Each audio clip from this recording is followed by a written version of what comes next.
I thought this morning that we could talk about another spiritual practice. This is not a spiritual practice that we would traditionally think of. It's certainly not a explicitly religious practice, but it is in all religions, and it is something that is relevant to all people. And that is the practice of saying no. So we are in a time right now. We already live in a culture that values exhaustion and sees that as a good thing, as a thing to be proud of. But this time of year, I think for all of us is especially prone to that. We have all these extra obligations that are thrown at us, the expectation that we spend time with everyone who wants to spend time with us, and that we give things to people that we can't necessarily afford, and that we give of ourselves to the point of exhaustion, when maybe what we ought to be doing is thinking about what we really care about and how we would like to spend the time and what we need most as we're kind of finishing up one year and getting ready to start another. So I wanted us to think for just a minute for each of ourselves about what it means to say no in our lives, particularly in this season. We'll probably continue to talk about saying no in future months because I think that's a hugely important spiritual discipline. But for right now, thinking about this next few weeks, whether you're religious or not, Christmas is also a cultural holiday in our country. And so culturally, most of us practice some form of gift giving, decorating a tree, doing something to um, to to celebrate Santa Claus coming. There's a whole cultural component of Christmas that has nothing to do with the religion. And a lot of times we are already knee deep in it at this point. Many of us have already spent more money than we can afford. We've already overcommitted ourselves. We've already done all kinds of things to kind of dig ourselves into a hole. But there is still time to dig ourselves out. So I want to invite us to think about what it would mean to do exactly what we wanted to do this year, not what we felt like we had to do or what we felt like we needed to do to impress other people or to make other people happy, but how to figure out how to say no to things. So whether that's saying no to sending out a Christmas card, no to being responsible for an entire meal for people, no to traveling. You may have already made plans and it may mean disappointing people. But one of the beautiful things about saying no is that you don't necessarily have to give any reason for it. You can just say it and let it be enough. We aren't always really good at setting boundaries in our lives, but it's really important. um, I thought about, as I was thinking about setting boundaries, I am setting boundaries with my kid right now. He's 18 months old and he is learning the word no. And he is learning that if he tries to touch something and we say no, he'll start doing it with his finger. Can I do this? And we'll say no. And he'll see if he can get really close to it and we'll say no. And he's trying to learn what the boundary is.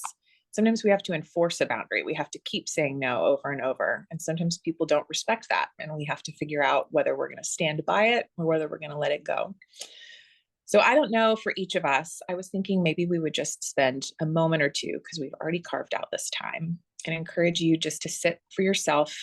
Maybe that practice of being really comfortable in your chair or closing your eyes or just checking in with your body, taking just a moment for yourself in this time that we've carved out to think about what the holidays feel like for you right now, whether you feel stressed or excited or prepared or overwhelmed, and then what it might look like for you to change that if it's not what you want, what you could say no to, or what you could maybe even just imagine saying no to, even if you're not sure that you're quite up for it this year. But we'll just spend just a moment together. We've got a couple minutes here and encourage you, whether you think about this or you think about something else, to take a moment for yourself just to breathe and to think about what it means for you to be taking care of yourself in this particular busy season of our lives. So we'll take just a minute, maybe take a couple deep breaths, feel ourselves sitting here.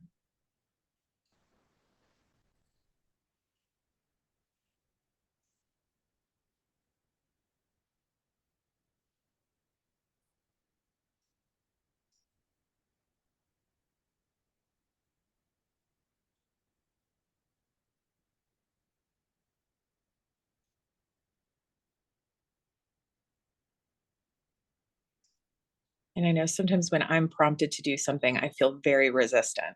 And part of a practice like this is just recognizing the resistance to it. I don't really want to think about that right now. I have lots of other things going on. I don't want to deal with it. That's totally okay too. That's part of the learning. That's part of the practice.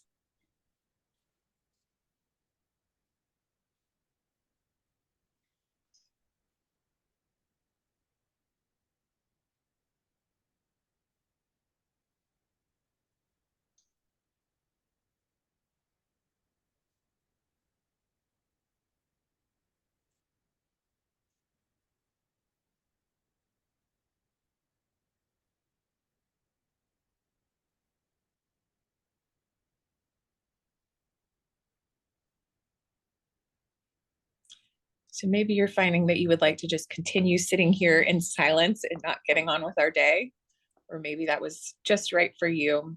I hope that you'll spend a little bit of time today or over the next week thinking about what it means for you to take care of yourself.